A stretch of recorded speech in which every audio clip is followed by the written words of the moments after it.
Welcome on, my friends, to the sweet spot where IT leaders share their insight with other leaders and others that want to lead. My name is Carlos Vargas, and as in every week, I have my two co-hosts, Harold Holden, Paul Lewis. Hello, guys. How's it Hey there. going? Very good. Coffee or tea?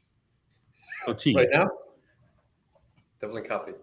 Tea. I have my own private tea station in my office. Private station. tea station. Yes. What are you, an I know idiot? that you. Yeah, I was gonna say I know that you like bourbon, but tea also. Well, I'm gonna have bourbon in my office too, but yes, I have an electric kettle, 3 or 4 different types of tea, some low glycemic sugar because I'm diabetic, and fresh whole milk. I'm surprised you're going with the kettle. You'd think there'd be some sort of, Bunsen burner action, and you're boiling water in a beaker. Well, I do try to find exactly the right temperature for the particular tea that I'm brewing, if that helps. Right. But can you control the temperature on the kettle? Yeah. Really? Wow. Yeah. That's advanced. It is, and I went out of my way to shop for a kettle that allows me to set the specific temperature and then has a high return of accuracy to that temperature. Because I want exactly. Does he have an app? No. I actually, I'm less interested in apps as I continue to, get older. Yeah. Like the most useful thing for me is whatever smart assistant I'm using, because I tell it what to do with all the smart things in my house rather than use an app to manage them. Right.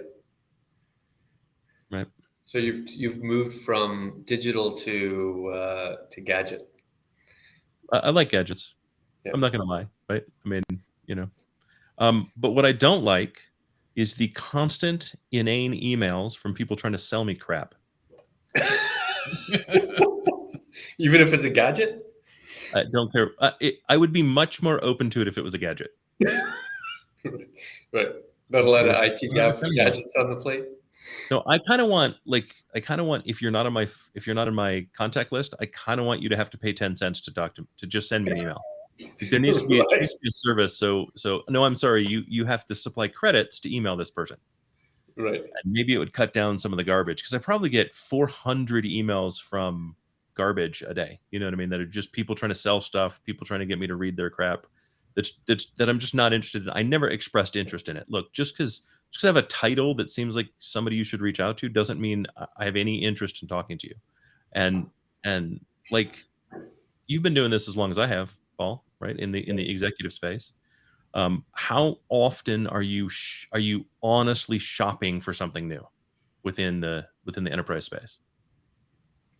Nothing that isn't already pre-planned, and certainly nothing that'll just pop up out of the ordinary in my email window. But even then, how often do you not already have a partner that can achieve that? Yeah, right. It's very rare that I'm looking for new. Right. It's very rare that I'm ever in the open market. Right. Right. I'm always, evolving what I manage, right? But I generally turn to a few trusted partners, even if they're individuals that don't sell stuff, but people that I trust, and go, what should I buy? Right. You know what I mean? I get 2 or 3 opinions. I do the research myself. I come back and go, this is what we're going to do. Right. Have you gone so far from a contact perspective to close your LinkedIn profile where they can't connect with you anymore? They can only, they're kind of locked out effectively. They can only read your content. No, but half of what I get in LinkedIn now is just in mail. You know what I mean? They're paying LinkedIn to be able to send me messages anyhow. Right. I have a canned response that I wrote that just says, "Thank you for reaching out, but I'm not interested right now." Right. But it's the email that drives me crazy. I don't mind the LinkedIn. I can what do I get? 6 of those a day or 10 of those a day? It's not a big deal. It's the 70 I get, before breakfast to my mailbox. And I don't get, there is nothing that comes through LinkedIn that is urgent, important, and must be handled. There's a ton of stuff that I get through email that is urgent, important, and must be handled.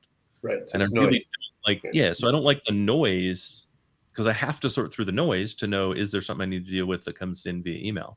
And most of it is just noise. And that's where I get annoyed, right? What percentage is it, dear Howard versus dear blank, blank, blank, comma, versus dear Janice, comma?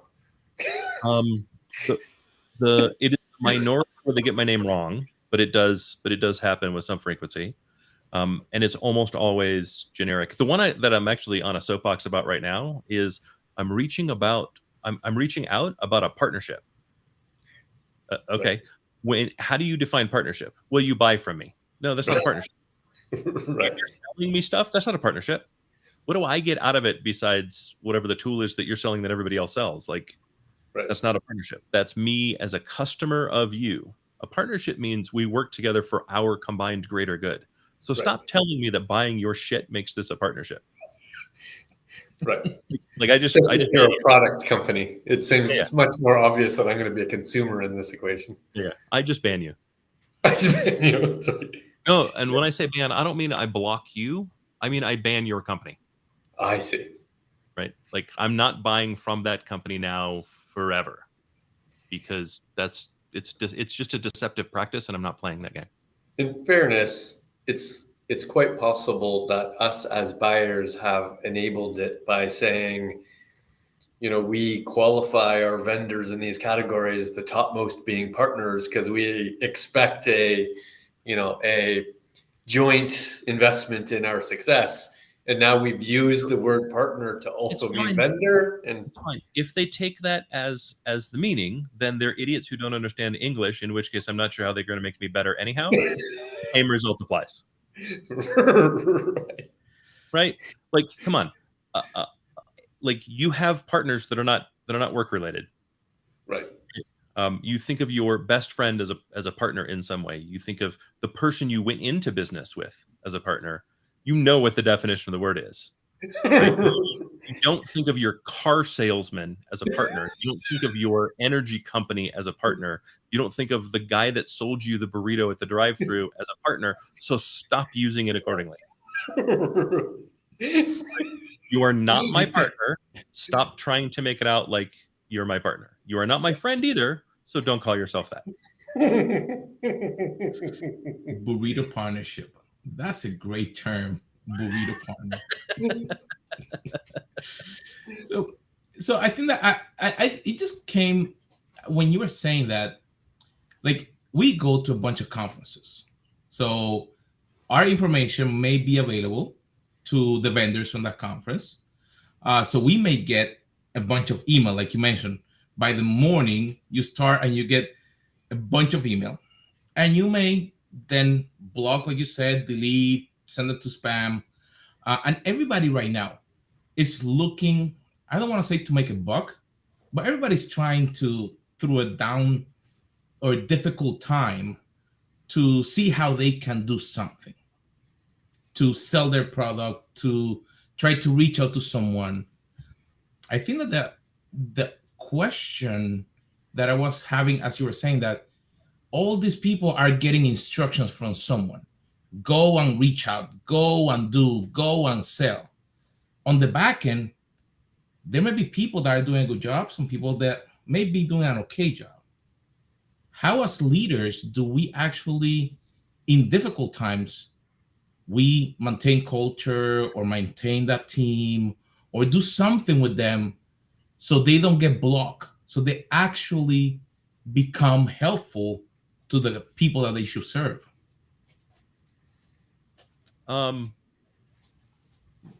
Yeah. So I'm not sure I get the question perfectly, but we're all entering kind of a downturn, and it is unlikely. We've already been understaffed.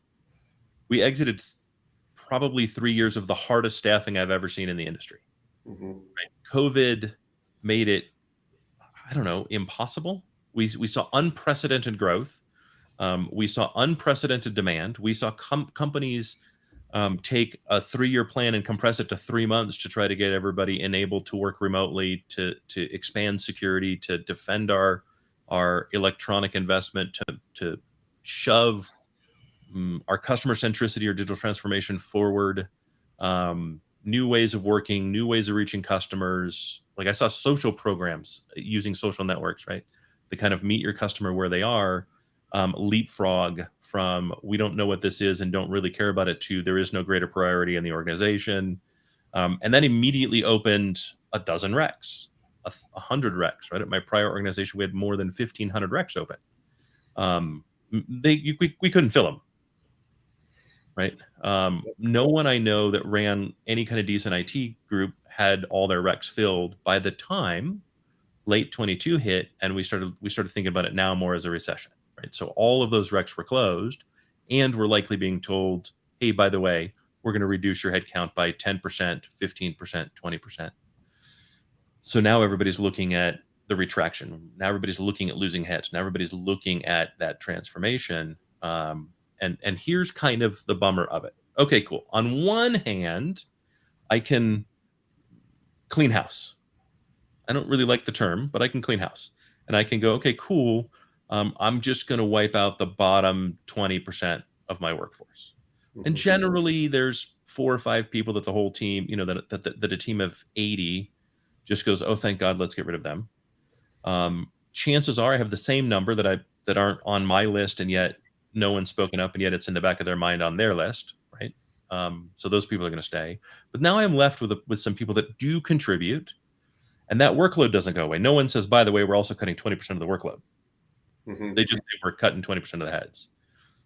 Well, so I also have the other end of that scale, right? My hypos, my high performers, the people that are truly excellent within my organization, which while things were fantastic and I wasn't the best payer in the world, right? I didn't pay beyond top of market.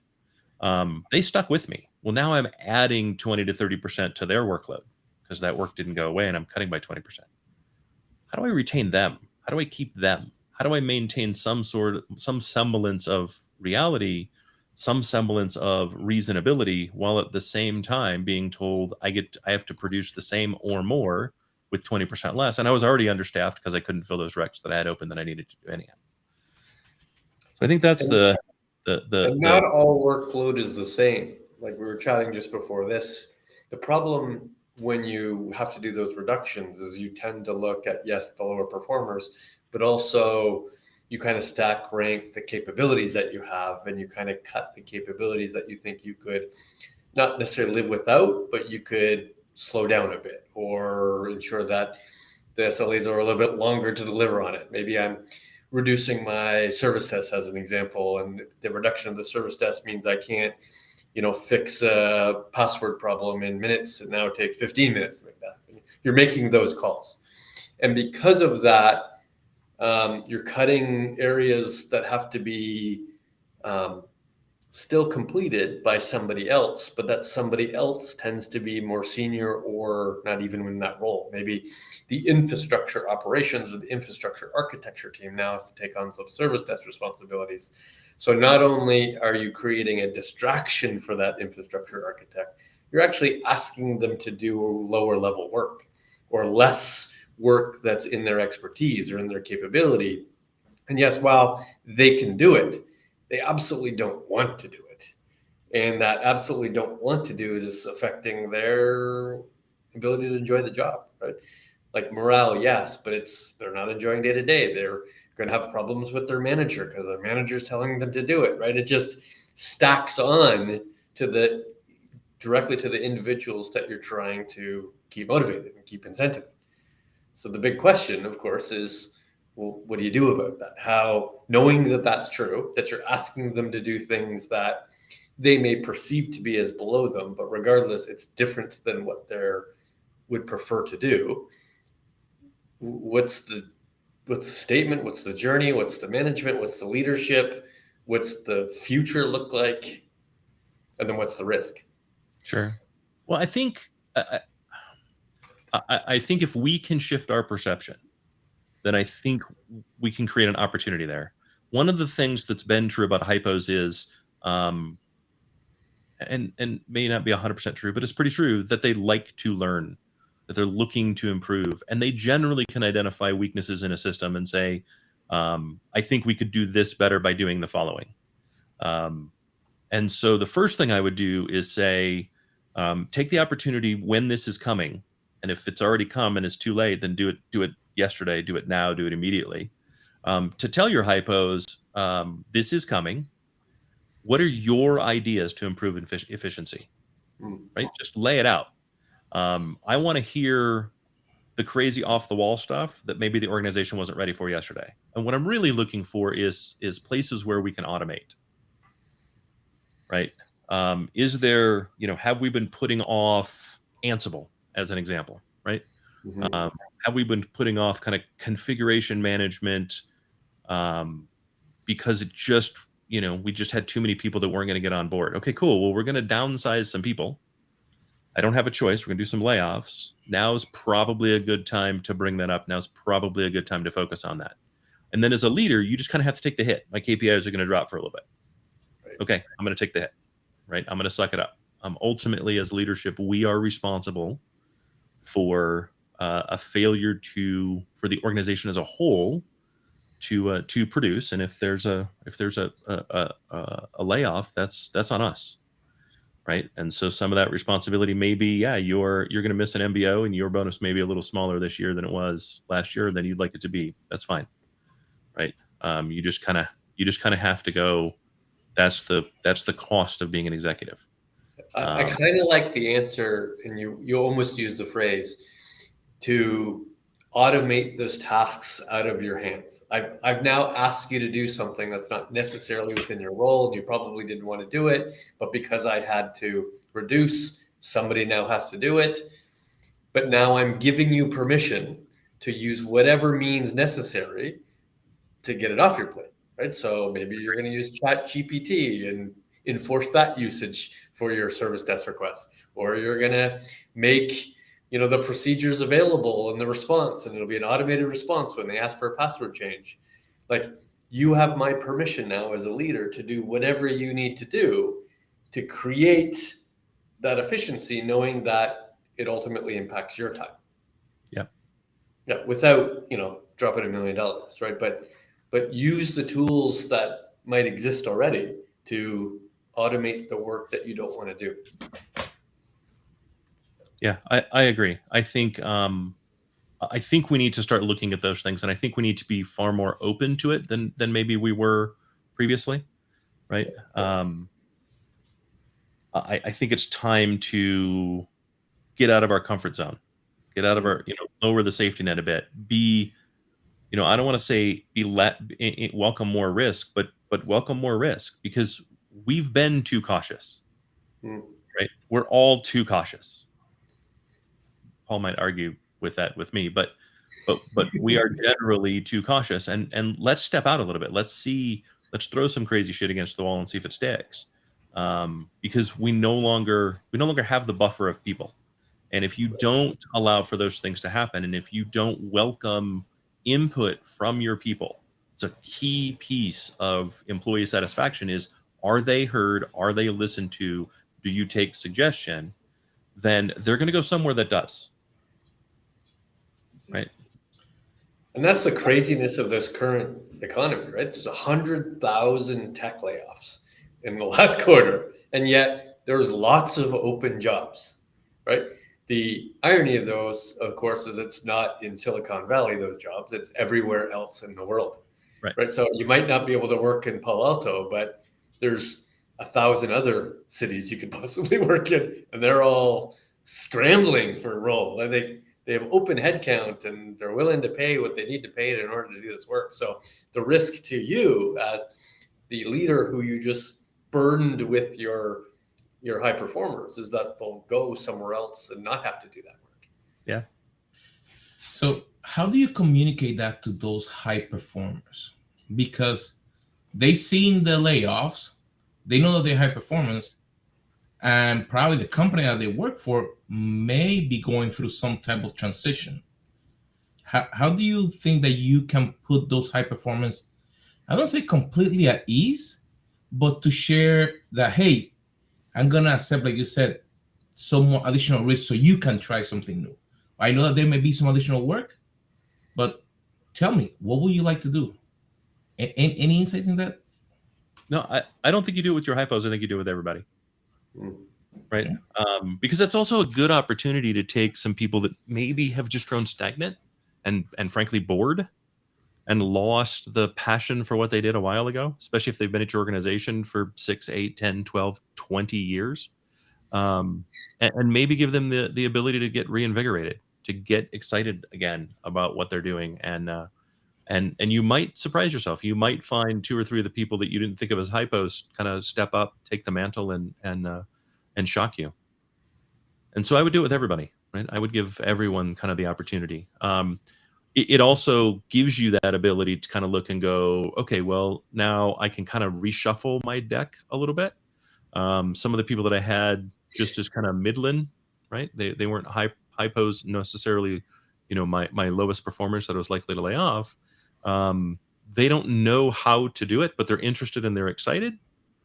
So can I invest in something to help get them moving, right? And look, at this point, I'm not saying send them to a $2,500 boot camp for a week, right? But can you buy a Udemy course? Right? Can you get them on Skillshare? Can you do Pluralsight? Can you, and take an extra step, right? Can you pair them with someone in your org that is already good at that, and pay for lunch once a week for them to do a mentor-mentee thing, right? It'd cost you $60. We can afford $60, right? Because what you're going to get back is coverage for that missing person and probably a lot more. Yeah, I agree. There's opportunity here on 2 fronts. And I agree wholeheartedly with Howard in that it can't be focused on the hypos. It's got to be focused on the team. So side of coin number 1 is you're going to have to roll up your sleeves as a leader and show that you're also willing to bear some of the burden, right? You're also willing to do things above and beyond your role, which may be perceived as lesser than your role, right? So if you got to participate in the selling, you participate in the selling. You may not be coding, but you might need to spend an hour on the service desk if it makes sense for you to spend an hour on the service desk, right? Your willingness to participate and feel the pain will help you. On the other side, I think it's a great opportunity to take your middle management layer and give them experience they wouldn't have experienced before. So maybe it's your opportunity to bring together service desk and IT ops, or security and data ops. Right? Bring them together, put them under a single leader so that leader can experience a broader set of capabilities, right? So they're not going to be the CISO because I don't have that role anymore, but at least they now can create a breadth of capability that they wouldn't have been able to do before and showcase that as an opportunity. Yeah, that's a good point, right? It's a good time to review your operating model as a whole. Right. And say, does my operating model that I'm currently running meet the needs of today, meet the needs of tomorrow? And if I were to reshuffle this operating model, can I better align with what I need for tomorrow, right? And do I have the ability to inject in excitement and interest and engagement back into the teams, because they'll all get exposed to something new, right? And they'll all get the opportunity to take that kind of shine and go somewhere with it. Right? I really like that as a point, right? As an example, I'm pretty firm on the belief that network teams and security teams need to be the same team. That needs to be the same org, I should say. I don't want my network team part of my infra team anymore, because, well, security is now about blast radius, and the network is the super highway of blast radius, right? Versus the enabler of data to move. Yeah, we know that. We understand that. But I'm not getting a tremendous amount of new value there. And I think if I put my security team and my network team together and have them work towards the goal of reducing blast radius while still enabling application communication to occur, I think I'll get a far better acceleration of value that way than I would by keeping them separate. Right. So can I do that? Can I start incorporating my DevOps team and my infra team to create SRE, right? To really start moving more towards composable infrastructure, to accelerate some of my modernization efforts that I've not really been able to do in my traditional core, simply because I've moved that kind of knowledge elsewhere. Right? What does that operating model look like, and how much value can I get from it? And you may find too that some of your cuts can be in leadership, can be in management, that simply by reshuffling you find maybe I don't need those. And you might reinvigorate some of the leaders that you have, that you promoted because they were good leaders, but frankly miss being a little more connected with the tech, and maybe you might reinvigorate them and kind of give them a 2.0 of their career under you. It's also an opportunity to showcase a behavior that isn't about tech enabling every business request. Sometimes there's a behavior within the CIO or the technology team in general to say, that's an interesting idea, Mr. Line of Business Leader. Why don't I go back and experiment and figure out how it's possible, then give you that ability. This is the time to put in place to say, that's a crazy idea, Mr. LOB Leader. How about you give me another idea? Yeah. Like creating a little bit more backbone, right? Yes, I understand you want to self-service your own data and produce your own analytics, but you have no idea what data we have, nor what it means, nor do you have an appreciation of what customer equals, right? In terms of the fields it requires. So it doesn't make sense to create a self-service ability for you to see all the data of the company. What else do you think would be valuable, right? We need to shift that, hey, I'm willing to try anything for you, to let's really have a discussion of what actually makes sense for our business. Well, then maybe it's not I'm willing to try anything for you, but I'm willing to try those things that you've invested in at least enough to clearly define. Right. So I think that's an interesting idea. I'm really glad you're thinking that way. Can you tell me what data sources you need and what the goals and outputs of self-service in those data sources would enable you to do? And what is the state of the data quality? And then give them a definition of data quality, right? How good is the data? How clean is the data? How usable is the data? Right. Come back and tell me, and then give me the bottom line. Like, how much money is this going to enable? If I turn this on for you, what's the ROI? Build me a small business case, right? Because that same business owner, if they said they needed to hire 2 heads, they'd have to build a business case for it. If they said they needed, a new manufacturing line, they'd have to build a business case for it. But somehow they get away with it when it's technology, not building the same business case. It can just be a neat idea. They make the request, and IT now has to do the homework and do Correct. the experimentation. Essentially, your response is, here's some homework for you to do. If you could do this research and get a little bit more prescriptive in your actual outcome and produce a slide document that actually is more detailed, then we'll have a conversation. Correct. Versus what you read on the airplane and now I have to do something about it. Yeah. I don't do the airplane experiment stuff anymore. And I have to be honest, this is how I operate, right? I now own product, and this is how I operate. And the difference is night and day, right? And the rest of my product team, the rest of my operations team goes, oh my God, thank you so much. Right? Because they had to respond to whatever the request was, right? At least that's how they felt. And now having somebody just go, okay, I think that's a good idea. I don't want to take anything away from your idea, but I'd like you to do some research. I'd like you to do some homework. I'd like you to come back to me with an executable plan before, I spend a bunch of time chasing down a rabbit hole. I'm not gonna disprove your idea for you. Right. I'm not gonna cost out your idea for you. I think that's probably some homework you need to take.